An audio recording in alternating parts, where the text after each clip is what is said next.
ബ്രോക്കറുടെ സഹായത്തോടെ വീട് വാടകയ്ക്കെടുക്കുന്ന കനിയും അൻപും. കുഞ്ഞുമണിയെ തിരികെ വീട്ടിലെത്തിക്കണമെന്ന് ഉണ്ണിക്കുട്ടൻ. കനിയെയും അൻപിനെയും പിടികൂടണമെന്ന് നീലാംബരി. പോലീസ് പിടിയിൽ നിന്നും പുറത്തിറങ്ങിയ നീലാംബരിയുടെയും ഐരാവതിന്റെയും നീക്കങ്ങൾ ശ്രദ്ധിക്കണമെന്ന് പിച്ചളയോട് പറയുന്ന CI മുംതാസ്. തുടർന്ന് കാണുക. നീലാംബരിയും സംഘവും പഴയ താവളം പാടെ ഉപേക്ഷിച്ച് പുതിയ സ്ഥലത്തേക്ക് ചേക്കേറിയിരിക്കുക. അവര് രംഗത്തിറങ്ങാതെ അനുയായികളെയാണ് രംഗത്തിറക്കുക. അതെ, നീലാംബരി എവിടെയാണ് താവളം ഉറപ്പിച്ചിരിക്കുന്നതെന്ന് ആദ്യം അറിയണം. അതിന് കാശിയെ തന്നെ പിടിച്ചാലോ നമുക്ക്? കാശി അന്നത്തെ സംഭവത്തോടെ അവരുമായിട്ടുള്ള ബന്ധം ഉപേക്ഷിച്ചിരിക്കാനാ സാധ്യത. ഹേയ്, അട്ടയെ പിടിച്ച് മെത്തേ കിടത്തിയ കിടക്കോ ബായി. ഇവനൊന്നും ഒരു കാലത്ത് നന്നാവാൻ പോണില്ല. കാശിയിലൂടെ നീലാംബരിയിലേക്ക്, അതിലൂടെ കുഞ്ഞുമണിയിലേക്ക്.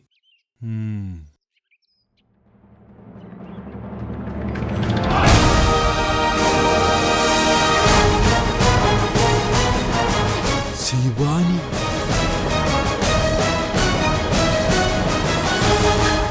എന്താ പോയി?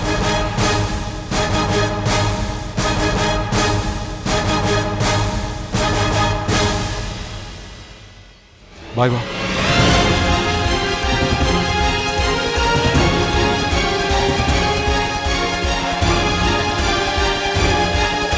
എന്താ പിച്ചളെ പ്രശ്നം? പറയാം, ബൈ വാ.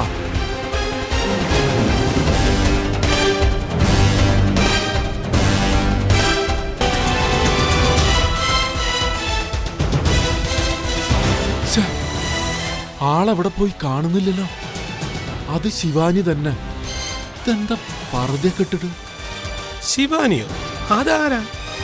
എന്തോ പ്രശ്നമുണ്ടല്ലോ, എന്നോട് പറഞ്ഞൂടെ? പ്രശ്നമൊന്നുമല്ല ബായ്. ആ പർദ്ദക്കാരി ഞാൻ അറിയുന്ന ആളാ, ശിവാനി. അറിയുന്ന ആളെന്ന് വെച്ചാ വളരെ അടുത്തറിയുന്ന ആളാ. ശിവാനി ഇങ്ങനെ ആൾമാറാട്ടം നടത്തി നടക്കണമെങ്കിൽ എന്തൊക്കെയോ ദുരൂഹതകളുണ്ട്, കണ്ടെത്തണം. അതൊക്കെ നമുക്ക് കണ്ടെത്താന്നേ. ആദ്യം ആളാരാണെന്ന് പറ.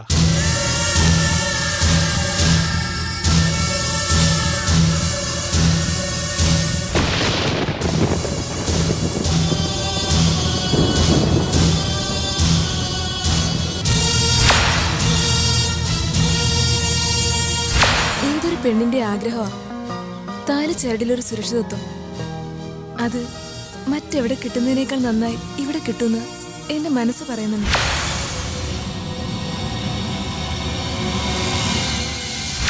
എന്റെ ശിവാണെന്റെ ജീവിതം ഇല്ലാതാക്കിയ ഈ നശിച്ച കൈകൊണ്ട് എന്റെ കഴുത്തെ താല് വീഴാതിരുന്നത് ഭാഗ്യം. സാറേ, സാർ എന്തൊക്കെയാ പറയുന്നേ? ഞങ്ങൾ ആരുടെ ജീവിതം ഇല്ലാതാക്കിയതാ? ശിവാനിയുടെ. അവളെ ജീവനൊടുക്കി. നെഞ്ചോട് ചേർത്ത് നിർത്തിയ ആള് നെഞ്ച് കുത്തിപ്പൊളിച്ച പിന്നെ അയാൾക്ക് അവിടെ സ്ഥാനല്ല. ശിവാനി അന്ന് ഇറങ്ങിപ്പോയത് എന്റെ മനസ്സെന്ന് തന്നെ. ശിവാനി കാരണം ദുരിതങ്ങൾ തിന്നുകൊണ്ടിരിക്കുക. നടന്നത് എന്താ ഏതാന്നൊക്കെ അറിയണമെങ്കിൽ ശിവാനിയെ കണ്ടെത്തണം. കുഞ്ഞുമണിയെ തേടിയുള്ള യാത്രയിൽ ശിവാനിയെ കാണാൻ കഴിഞ്ഞെങ്കിൽ ഇവിടെ വെച്ച് തന്നെ എല്ലാത്തിൻ്റെയും ചുരുളഴിയുന്നു എന്റെ മനസ്സ് പറയണു. പിച്ചളെ, ശിവാനി നേരി കണ്ടെന്നോ? അപ്പോ ശിവാനി മരിച്ചില്ലെന്ന് ഉറപ്പായോ? അതെ ബാലേട്ടാ, ശിവാനി ജീവനോടുണ്ട്. പിച്ചള കണ്ടത് ശിവാനിയെ തന്നെയാണെന്ന് ഉറപ്പാണല്ലോ. അതെ സീതേടത്തി, അത് ശിവാനി തന്നെയാണ്. ഏതൊരു ഇരുട്ടത്ത് കണ്ടാലും ശിവാനീനെ അറിയാനാവും എനിക്ക്.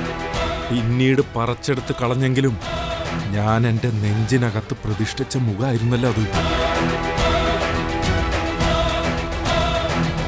പർദ്ദ വേഷത്തിലായിരുന്നു ശിവാനി, മുഖം മാത്രം മറച്ചിട്ടില്ല. അല്ല, ശിവാനി പിച്ചളയെ കണ്ടില്ലേ? ഇല്ല, എന്നെ കണ്ടില്ല. കുഞ്ഞുമണിയുടെ വിവരം വല്ലതും കിട്ടുമോന്ന് അറിയാനായി ഞാനും വെട്ടിരുമ്പ് നടക്കുമ്പോഴാണ് ശിവാനിയെ കാണുന്നത്. വല്ലാത്തൊരു ഞെട്ടലായിരുന്നു അത്. യാഥാർത്ഥ്യവുമായി പൊരുത്തപ്പെട്ട് ശിവാനിയെ പിടിക്കാനായി പിന്നാലെ പോയി. കുറച്ച് ദൂരം പിന്നാലെ പോയെങ്കിലും ഒരിടത്ത് വെച്ച് ശിവാനിയെ കാണാതായി. ശിവാനിയെ പിച്ചള ഇപ്പൊ കണ്ടത് കുഞ്ഞുമണി ഉണ്ടെന്ന് പറയുന്ന സ്ഥലത്തിനടുത്ത് വെച്ചല്ലേ? അതെ. അങ്ങനെയെങ്കിൽ ശിവാനിയുടെ പിന്നിൽ ദുരൂഹതകൾ ഏറെ ഉണ്ടാവാനിടയുണ്ട്. അതെ ബാലേട്ട, ശിവാനി ഒളിപ്പിച്ച ശേഷം ശിവാനി മരിച്ചു എന്ന് വാർത്തയുണ്ടാക്കിയത് മതികലയാണ്. കുഞ്ഞുമണിയെ ഇവിടുന്ന് എടുത്തോണ്ട് പോയതും മതികല തന്നെയാ. മതികലയ്ക്ക് സമം നിൽക്കുന്നൊരു നീലാംബരിയാണല്ലോ കുട്ടികളെ തട്ടിയെടുക്കുന്ന സംഘത്തിന്റെ തലപ്പത്തുണ്ടെന്ന് പറയുന്നത്. അങ്ങനെയെങ്കിൽ മതികലയും ശിവാനിയും ഈ നീലാംബരിയും തമ്മില് എന്തോ ഒരു ബന്ധം ഉണ്ടായിക്കൂടുന്നില്ല. മലയോളം വളർന്നവളായിരുന്നല്ലോ മതികല. ആരുമായിട്ടും കൂട്ടുണ്ടാക്കും. സീതേടത്തി പറഞ്ഞതിലും കാര്യമുണ്ട്. മതികലയും ശിവാനിയും നല്ല കൂട്ടായിരുന്നല്ലോ. അങ്ങനെ നമ്മുടെ കുഞ്ഞുമണി അവിടെ എത്തിച്ചതാവും. മതികല മരിച്ചതറിഞ്ഞിട്ട് പോലും ശിവാനി പരിസരത്തെങ്ങും വന്നിട്ടില്ല. അതിൽ നിന്ന് തന്നെ മനസ്സിലാക്കാവുന്ന ശിവാനി മാറി നിന്ന് കളിക്കുകയാണ്. അങ്ങനെയാണെങ്കിൽ ആ ശിവാനിക്ക് അറിയാമായിരിക്കും കുഞ്ഞുമണി എവിടെയാണുള്ളതെന്ന്. ചിലപ്പം അവളുടെ കയ്യിൽ തന്നെ ഉണ്ടാവും. പോലീസ് റെയ്ഡിന് വരുന്നുണ്ടെന്നറിഞ്ഞ് താവളത്തിൽ നിന്ന് മാറ്റിയവരുടെ കൂട്ടത്തില് കുഞ്ഞുമണി ഉൾപ്പെട്ടിട്ടുണ്ടാവോ? അപ്പോ അവരെല്ലാവരും ശിവാനിയുടെ അടുത്ത് തന്നെ ഉണ്ടാവുമായിരിക്കും. പിച്ചളെ വാ, നമുക്ക് പോയി ആദ്യം ശിവാനിയെ കണ്ടുപിടിക്കാം. ശിവാനിയുടെ കയ്യിൽ ഉണ്ടാവും നമ്മുടെ കുഞ്ഞുമണി. ബാലേട്ടൻ വരണ്ട, എല്ലാം ഞാൻ നോക്കിക്കോളാം. പിച്ചളെ ഒറ്റയ്ക്ക്. ഞാൻ ഒറ്റയ്ക്കല്ല, ഒരു ചങ്ങാതി അവിടെ ഉണ്ട് എന്തിനും തയ്യാറായിട്ട്. നമ്മുടെ എല്ലാ കാര്യങ്ങളും ഇപ്പൊ വെട്ടിരുമ്പിന് അറിയാം. ശിവാനിയും നീലാംബരിയും തമ്മിൽ കണക്ഷൻ ഉണ്ടെങ്കിൽ ഉറപ്പായി കുഞ്ഞുമണി ശിവാനിന്റെ കയ്യിൽ തന്നെ ഉണ്ടാവും. ഇനി ഒരിക്കലും ആ മുഖം കാണരുത് എന്ന് ആഗ്രഹിച്ചതാ ഞാൻ. ഇതിപ്പം ആവശ്യം നമ്മളുടേതായി പോയില്ലേ. ഞാൻ കാണും, കണ്ടെത്തിയിരിക്കും. തീർന്നു എന്ന് കരുതിയത് വീണ്ടും തലപൊക്കി വരികയാണല്ലോ. ശിവാനി തീർന്നിട്ടില്ലെങ്കിൽ ഒരു തരത്തിൽ അത് ഗുണമായിട്ട് വരും അപ്പച്ചമ്മേ. ശിവാനിയുടെ മരണവുമായിട്ട് ബന്ധപ്പെട്ട കേസിലാണല്ലോ ബാലേട്ടനും പിച്ചളയൊക്കെ അറസ്റ്റിലായത്. കുഞ്ഞുമണിക്കൊപ്പം ശിവാനിയും കൊണ്ടുവന്ന ആ കേസ് തന്നെ ഇല്ലാതാവുകയും ചെയ്യും. അതെ, അല്ലെങ്കിലും കേസ് ഇല്ലാതാവുന്ന ആ വക്കീല് പറഞ്ഞിട്ടുണ്ട്. കുഞ്ഞുമണിയെ കണ്ടെത്തണം, അതാ മുഖ്യം. കണ്ടെത്തും.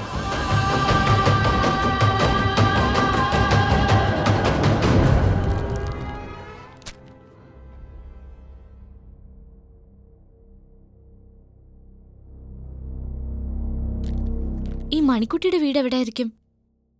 ഇവിടെ അടുത്തെങ്ങാനും ആയാൽ മതിയായിരുന്നു. അതൊന്നും പറയാൻ പറ്റില്ലല്ലോ. നാടിന്റെ നാനാഭാഗത്തുനിന്ന് വരെ കുട്ടികളെ പിടിച്ചോണ്ട് വരുന്നില്ലേ? മണിക്കുട്ടിയുടെ അച്ഛനും അമ്മയൊക്കെ ആരായിരിക്കും? എന്തായാലും ഒരു കാര്യം ഉറപ്പാ, മണിക്കുട്ടിയുടെ അമ്മ നല്ല സുന്ദരിയായിരിക്കും. അമ്മയുടെ നിറവും ചിരിയും ഭംഗിയും ഒക്കെയാ മണിക്കുട്ടിക്ക് കിട്ടിയിരിക്കുന്നത്. എനിക്ക് എന്റെ അമ്മേനെ മോശായ എല്ലാവരും പറയുന്നത്. അപ്പോ ഉണ്ണിക്കുട്ടന്റെ അമ്മയും നല്ല സുന്ദരിയായിരിക്കുമല്ലോ. നല്ല വട്ടമുഖം, താഴെ വരെയുള്ള തലമുടി. എന്റെ ചിരി പോലെ തന്നെയാ അമ്മയുടെ ചിരി. അമ്മയില്ലാത്തന്റെ വിഷമം എനിക്കറിയാം. നമ്മളെ മണിക്കുട്ടിക്ക് ആ വിഷമം വരാൻ പാടില്ല. ആ സുന്ദരി അമ്മയ്ക്ക് ഈ സുന്ദരി കുട്ടിയെ എത്തിച്ചു കൊടുക്കണം. അപ്പോ അവരുടെ മുഖം സന്തോഷം കൊണ്ട് തിളങ്ങും. അതെ, ഇവയിപ്പോ അച്ഛന്റെ അമ്മയുടെയും കൂടെ സന്തോഷിച്ചു കഴിയുന്നുണ്ടാവും. അതുപോലെ മണിക്കുട്ടിയും സ്വന്തം അച്ഛന്റെ അമ്മയുടെ ഒപ്പം വളരണം. അതിപ്പോ ആ കാശിയെ കണ്ടുപിടിക്കാതെ എങ്ങനെയാ പറ്റാ? പുറത്തിറങ്ങാൻ തന്നെ പേടിയാ. ഈ സാധനങ്ങൾ വാങ്ങിക്കാനായി പേടിച്ചാ ഞാൻ പോയത്. നീലാംബരി മേഡത്തിന്റെ ആൾക്കാര് എല്ലായിടത്തും ഉണ്ട്. അപ്പോ മണിക്കുട്ടിയുടെ വീട്ടിലെത്തിക്കാൻ പറ്റില്ലേ? പറ്റും ഉണ്ണിക്കുട്ട നേരത്തെ പറഞ്ഞതുപോലെ അതിനൊരു വഴി തെളിഞ്ഞു വരും.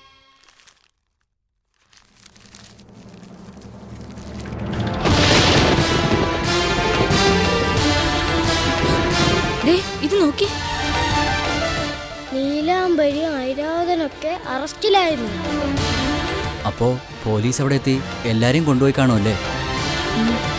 ഇനി ഇവരാരെയും ഭയക്കണ്ടല്ലോ, ധൈര്യമായിട്ട് പുറത്തിറങ്ങുകയും ചെയ്യും. പോലീസ് എത്തി ഇവരൊക്കെ അറസ്റ്റ് ചെയ്തിട്ടുണ്ടെങ്കിൽ കുട്ടികളെ ഒക്കെ രക്ഷിച്ചിട്ടുണ്ടാവും. അയ്യോ, മണിക്കുട്ടി എണീറ്റു. വിശന്നിട്ട് കരയാവോ? മണിക്കുട്ടിക്ക് കൊടുക്കാൻ പാല് പോലും ഇല്ലല്ലോ ഇവിടെ. സാധനങ്ങൾ വാങ്ങുന്ന തിരക്കിനിടെ ഞാനത് വിട്ടുപോയി.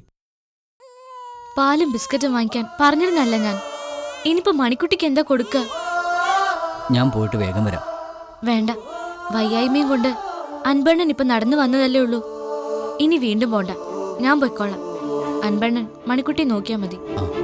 ചേച്ചി ഒറ്റയ്ക്ക് പോണ്ട, ഞാനും വരാം.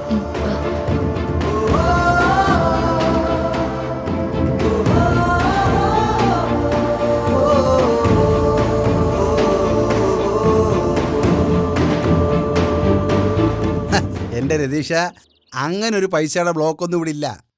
പിന്നല്ലാതെ അതൊന്നും എൻ്റെ ബിസിനസിനെ ബാധിച്ചിട്ടില്ല. വീടിന് ആവശ്യക്കാരുണ്ട്, ഇങ്ങോട്ട് പറഞ്ഞു വിട്. പിന്നല്ലാതെ ഓക്കെ.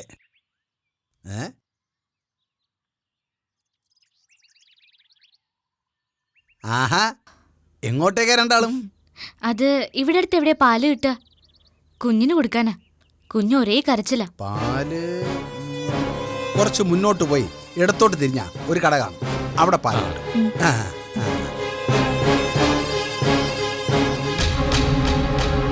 രണ്ട് പിള്ളേരുടെ അമ്മയാണെന്നാ പറഞ്ഞത്. ആ പൊടിക്കുഞ്ഞിന് കൊടുക്കാനുള്ള പാൽ അമ്മയ്ക്കില്ലെങ്കിൽ അവൾ ഒരിക്കലും ഒരു അമ്മയല്ല. അമ്മയാണെങ്കിൽ മുലപ്പാൽ കൊടുക്കില്ലേ? ഇങ്ങനെ പാൽ അന്വേഷിച്ച് നടക്കൂ.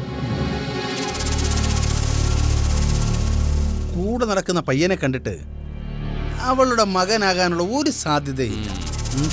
മൊത്തത്തിൽ എന്തോ ഒരു പന്തികേടുണ്ട്. ചേട്ടൻ തന്നെയല്ലേ അവർക്ക് വീട് ശരിയാക്കി കൊടുത്തു? വീടൊക്കെ ഏർപ്പാടാക്കി കൊടുത്തത് ഞാൻ തന്നെയാ. പിന്നെ കേറി കിടക്കാൻ ഒരിടം പോലും ഇല്ലാന്ന് കരഞ്ഞു പറഞ്ഞപ്പോൾ ഞാൻ അതിലങ്ങ് വീണുപോയി. പിന്നീടാ ഞാൻ അതിന്റെ ഗൗരവത്തെക്കുറിച്ച് ചിന്തിച്ചത്. ഏടാകൂടം കേസ് വല്ലതുമാണെങ്കിൽ പറഞ്ഞു വിടേണ്ടി വരും. എന്താ ഏതാന്നൊക്കെ കണ്ടുപിടിക്കണം. ശിവാനിയോ? അതെ ബായ്. ബായ് ഒന്ന് മുഴുവൻ കേക്ക്. കുഞ്ഞുമണിയെ തേടിയുള്ള അലച്ചിലിനിടയിലാണ് ഞാൻ അവളെ കണ്ടത്. പിച്ചളയ്ക്ക് തോന്നിയതാവും.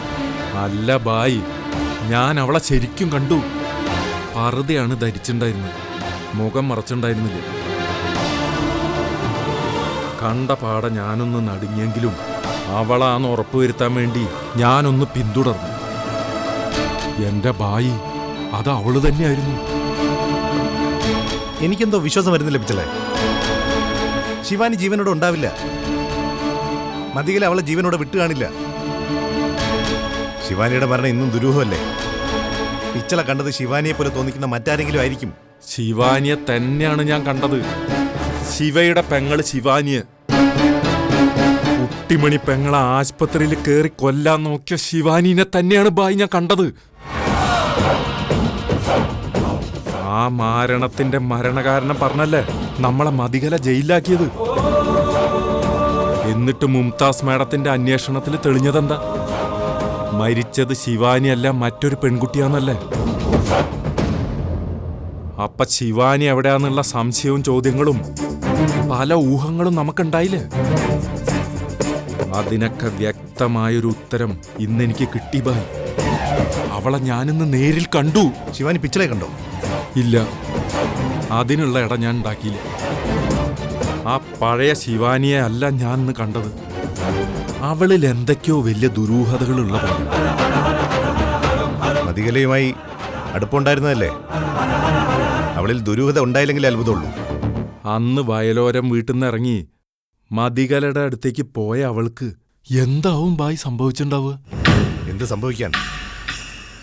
പിച്ചള കണ്ടത് ശിവാനിയെ തന്നെയാണെങ്കിൽ അന്ന് മതികലയും ശിവാനിയും നമുക്കെതിരെ ഒരു ആത്മഹത്യാക്കുറിപ്പ് കൊണ്ട് ഒത്തുകളിച്ചെന്നല്ലേ മനസ്സിലാക്കേണ്ടത്?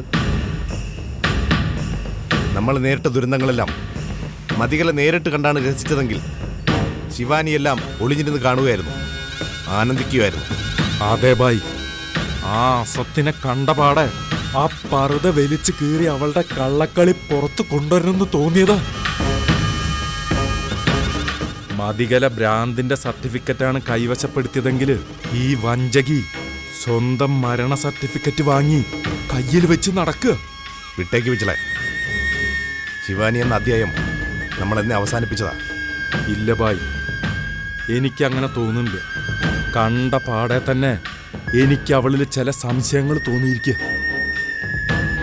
അതെ ബായ്, നീലാംബരിയുടെ താവളത്തിനടുത്ത് വെച്ച ശിവാനിയെ ഞാൻ കണ്ടത്. നീലാംബരിയും ശിവാനിയുമായി എന്തെങ്കിലും ഒരു അടുപ്പുണ്ടായിക്കൂടുന്നില്ലല്ലോ? മനസ്സിലായില്ല പിച്ചളെ. എന്റെ ഒരു സംശയമാണ് ബായ്. എന്ത്? കുഞ്ഞിമണി ഒരു പക്ഷേ ശിവാനിയുടെ കയ്യിൽ എത്തിപ്പെട്ടിട്ടുണ്ടോ? ശിവാനിക്ക് കുഞ്ഞുമണി അറിയാലോ. അവള് മതികലയെ പോലെ മനഃപൂർവ്വം ഭാര്യയെ ദ്രോഹിക്കാൻ വേണ്ടി. ഇല്ല വിച്ചളെ, എന്റെ കുഞ്ഞുമണി ശിവാനിയുടെ കയ്യിലുണ്ടാവില്ല. എന്റെ സംശയം എനിക്ക് തീർക്കണം ഭായി. എന്തായാലും മരിച്ചു എന്ന് കരുതിയവളെ ഇങ്ങനെ ജീവനോടെ കണ്ട സ്ഥിതിക്ക് ഞാൻ അവളെ പിന്തുടരാൻ തന്നെ തീരുമാനിച്ചു. കുഞ്ഞുമണി അവളുടെ കയ്യിലുണ്ടോ ഇല്ല എന്ന് എനിക്ക് ഉറപ്പുവരുത്തണം. പിന്നെ നീലാംബരിയുടെ പിന്നാലെ വെട്ടിരുമ്പുണ്ട്. കുഞ്ഞുമണിയെക്കുറിച്ചുള്ള എന്തെങ്കിലും സൂചന എത്രയും വേഗം വെട്ടിരുമ്പിന് കിട്ടാതിരിക്കില്ല. ഏത് മാർഗത്തിലൂടെയാണെങ്കിലും കുഞ്ഞുമണിയെ ഞാൻ കണ്ടെത്തും ഭായി. ശരി.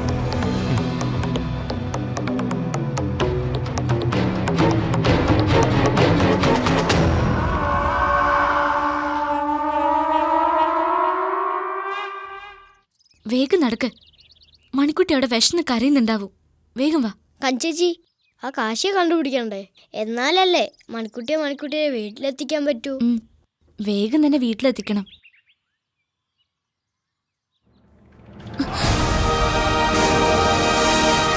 അയ്യോ, ഐരാവതൻ.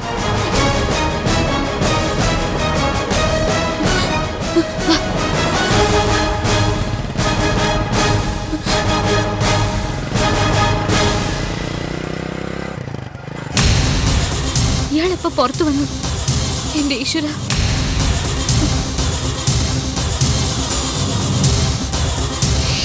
ഉണ്ണിക്കുട്ട വാ.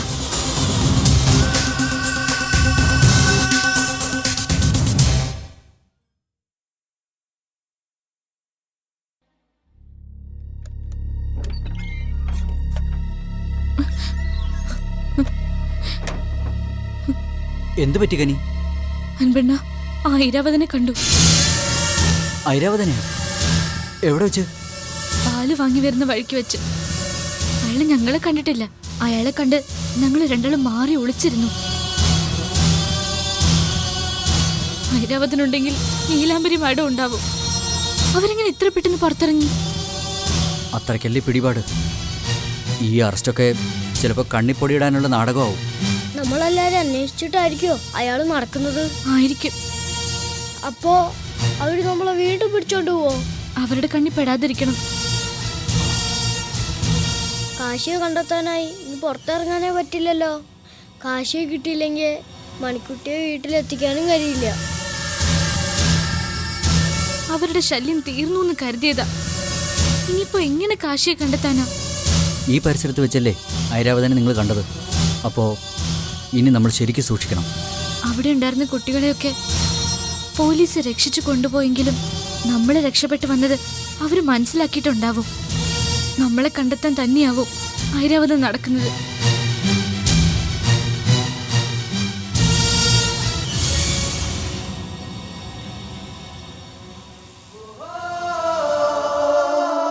മണിക്കുട്ടി, നിന്നെ പിടിച്ചോണ്ട് വന്ന കാശിയെ കണ്ടുപിടിച്ച് വീടും സ്ഥലമൊക്കെ മനസ്സിലാക്കി നിന്നെ നിന്റെ അമ്മേന്റെ അച്ഛന്റെ അടുത്തെത്തിക്കാനിരുന്നതാ ഞങ്ങള്. അപ്പോഴാ ആ ഐരാവതം കയറി വന്നത്. സാരമില്ല, എങ്ങനെയെങ്കിലും നിന്നെ നിന്റെ വീട്ടിലെത്തിച്ചിരിക്കും.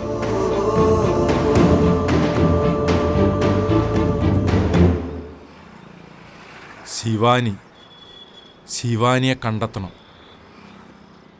കുഞ്ഞുമണിയിലേക്കുള്ള ഒരു കണക്ഷൻ അവിടുന്ന് കിട്ടാതിരിക്കില്ല.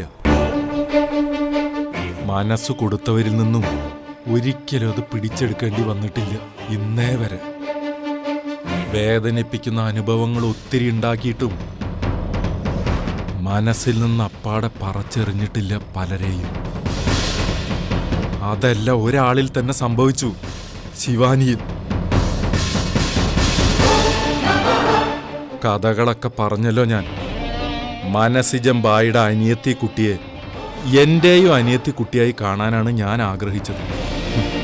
പക്ഷെ വിധി തന്നത് മറ്റൊരു വേഷമായിരുന്നു. ആദ്യം ഒന്ന് അറച്ചു നിന്നെങ്കിലും പിന്നീട് ഞാൻ അതുമായി നന്നേ പൊരുത്തപ്പെട്ടു. പുതിയ രീതികൾ, പുതിയ ചിട്ടകൾ. ഞാൻ കാരണം ആ കണ്ണ് നനയരുതെന്നും ആ മനസ്സ് വേദനിക്കരുതെന്നും നിർബന്ധം ഉണ്ടായിരുന്നു. കുട്ടിമണിപ്പെങ്ങളുടെ ചികിത്സാമുറിയുടെ വാതിൽ തുറക്കാൻ നോക്കിയ സെക്കൻഡ് വരെ അലോസരപ്പെടുത്തുന്ന ഒരു വാക്കുപോലും ഞാൻ പറഞ്ഞിട്ടില്ല ശിവാനിയോട്. അന്ന് ഇത്തിരി കടുപ്പിച്ച് തന്നെ സംസാരിച്ചു. നല്ല പോലെ തന്നെ ശിവാനി എന്നെ സ്നേഹിച്ചിരുന്നു. അത് മറന്നുകൊണ്ടല്ല ഞാൻ നിൽക്കണേ. വാക്കുകൾ കൊണ്ടും സ്നേഹം കൊണ്ടും സാമീപ്യം കൊണ്ടും എന്നെ വീർപ്പ് മുട്ടിച്ചിരുന്നു. അന്ന് രാത്രി കുത്തുകൊണ്ട് ഞാൻ ആശുപത്രിയിലായില്ലായിരുന്നെങ്കിൽ ഞങ്ങളുടെ കല്യാണം നടന്നിട്ടുണ്ടാവുമായിരുന്നു. കല്യാണത്തിന് ശേഷമാണ് ബാക്കിയൊക്കെ നടന്നിരുന്നെങ്കിലോ? ഇതിപ്പോ മനസ്സൊന്ന് തൂത്ത് തുടച്ചാൽ മതിയല്ലോ. ഈ കല്യാണം എന്ന് പറയുന്നത് വല്ലാത്തൊരു ഉടമ്പടിയാ. ആ ഉടമ്പടിയിൽ ഒപ്പുവെച്ച അതിന് വിധേയമായി തന്നെ ജീവിക്കണം. അതിനൊന്നും സാധിക്കുന്നില്ല എങ്കിൽ അതിന് നിൽക്കരുത്. ഞങ്ങൾ തമ്മിൽ അങ്ങനെ യാതൊരു ഉടമ്പടികളും ഇല്ലായിരുന്നു. പക്ഷെ ആ സംഭവത്തോടെ ഞാനൊരു ഉടമ്പടി ഉണ്ടാക്കി, അതിൽ ഒപ്പുവെച്ചു. ശിവാനി എന്ന അധ്യായം മനസ്സിന്റെ പുസ്തകത്തിൽ നിന്ന് എന്നേക്കുമായി പറച്ചു കളയുന്നതായിരുന്നു ആ ഉടമ്പടി. ഞാനിപ്പോ ശിവാനിയെ കാണണമെന്ന് പറയണത് പഴയ ബന്ധം പുതുക്കാനും കൂട്ടുകൂടാനൊന്നുമല്ല. അവളിലൂടെ കുഞ്ഞുമണിയിലേക്ക് എത്താനായി ഒരു തുമ്പ് കിട്ടുമെന്ന് അറിയാനാ. പിച്ചള പറഞ്ഞതിന്റെ അടിസ്ഥാനത്തിൽ നോക്കുമ്പോൾ ശിവാനിയും കുഞ്ഞുമണിയും തമ്മിൽ എന്തെങ്കിലും ഒരു ബന്ധം കാണുമെന്നാ തോന്നുന്നത്. സാധാരണ പെണ്ണിൽ നിന്നും വ്യത്യസ്തമായി ഒരെല്ല് കൂടുതലുള്ള കക്ഷിയല്ലേ ഈ ശിവാനി? സാധാരണ ഒരാളായിരുന്നെങ്കിൽ പിച്ചളയുടെ വാക്കുകൾക്ക് കാതോർക്കുമായിരുന്നു. ഇതെല്ലാം സ്വയം നിശ്ചയിച്ചുറപ്പിച്ച് ഇറങ്ങിത്തിരിക്കുകയാണല്ലോ ചെയ്തത്. ഒന്നും ഓർക്കാൻ ഇഷ്ടപ്പെടുന്നില്ല ഞാൻ.